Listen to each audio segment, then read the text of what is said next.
നമസ്കാരം, കൊട്ടാരക്കര മീഡിയയിലേക്ക് സ്വാഗതം.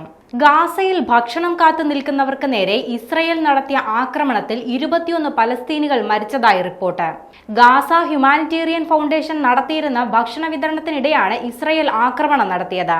മരിച്ചവരിൽ 8 പേർ കുട്ടികളാണെന്നും റിപ്പോർട്ടുകളുണ്ട്. ഏകദേശം 150 പേർക്കാണ് ആക്രമണത്തിൽ പരിക്കേറ്റതെന്നാണ് വിവരം. മധ്യഗാസ ഇടനാഴിയിലാണ് ആക്രമണം നടന്നതെന്നാണ് റിപ്പോർട്ടുകൾ സൂചിപ്പിക്കുന്നത്. സംഘർഷം ആരംഭിച്ച് 20 മാസം പിന്നിടുമ്പോൾ ഗാസയിൽ ഭക്ഷണവും മരുന്നുമടക്കമുള്ള അവശ്യവസ്തുക്കൾ ലഭിക്കാത്ത അവസ്ഥയുണ്ട്.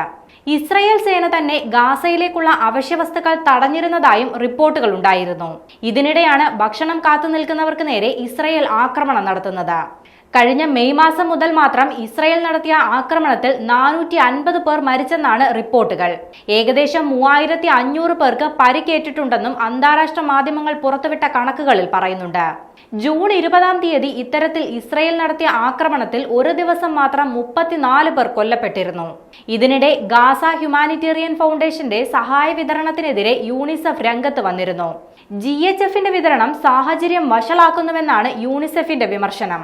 ഭക്ഷണം വാങ്ങാൻ സ്ത്രീകളും കുട്ടികളും തിരക്ക് കൂട്ടുന്നത് അപകടം വരുത്തിവെക്കുന്നുണ്ടെന്നാണ് യൂണിസെഫ് വക്താവ് ജെയിംസ് എൽഡർ ചൂണ്ടിക്കാട്ടുന്നത്.